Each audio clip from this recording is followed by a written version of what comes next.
পৃথিবী সৃষ্টি করার পরে পৃথিবী কাঁপে, আল্লাহ পাথর দিয়ে পেরেক মারলেন, পৃথিবী আর কাঁপে না। সুবহানাল্লাহ। ফেরেশতারা দেখে তো অবাক। ফেরেশতারা বলে, আল্লাহ পাহাড়ের এত শক্তি, পাহাড় গেড়ে দিলেন পৃথিবীতে, আর পৃথিবী কাঁপে না। হাল মিন খালকিকা আশাদ্দু মিনাল জিবাল, আল্লাহ আপনার সৃষ্টির মধ্যে পাহাড়ের চেয়ে শক্তিশালী কি কিছু আছে? আল্লাহ বললেন, নাআম, আছে। আল হাদিদ, লোহা। লোহা পাহাড়ের চেয়ে শক্তিশালী, কারণ লোহা পাহাড়ে মারলে পাহাড় ভেঙে যায়, ঠিক কিনা? ফেরেশতারা আরো অবাক, লোহা এত শক্তিশালী।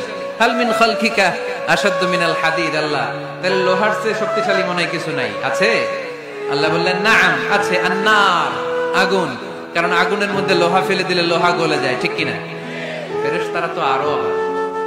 ফেরেশতারা বলে, তাই নাকি? আগুন এত শক্তিশালী, তো হাল মিন খালকিকা আশাদ্দু মিনান নার, আল্লাহ আপনার সৃষ্টিতে আগুনের চেয়ে শক্তিশালী কিছু আছে? আল্লাহ বলে, আছে। আলমা, পানি, কারণ আগুনের মধ্যে পানি ঢাললে আগুন পাওয়া যায়।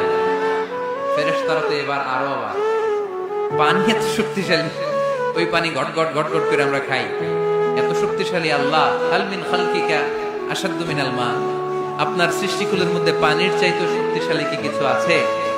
আল্লাহ বলে, আছে। সেটা আবার কি? আল্লাহ বলে, আর রিহ, বাতাস। বাতাস যখন সাগরের পানির মধ্যে উচ্ছ্বাস মারে, তখন এটা জলোচ্ছ্বাস হয়ে যায়, ঠিক কিনা? বাতাসের ধাক্কায় পানি জলোচ্ছ্বাস হয়ে এক জায়গা থেকে আরেক জায়গায় যায়। আল্লাহ বললেন, পানির চাইতেও শক্তিশালী সৃষ্টি আমার আছে, ওইটার নাম বাতাস। ফেরেশতারা অবাক হয়ে আবার জিজ্ঞেস করে, আল্লাহ আপনার সৃষ্টিকুলের মধ্যে বাতাসের চাইতেও শক্তিশালী কিছু আছে কিনা বলেন। আল্লাহ বললেন, আছে। বাতাসের চাইতেও শক্তিশালী হলো আমার আশরাফুল মাখলুকাত মানুষ। মানুষ শক্তিশালী, ওই মানুষ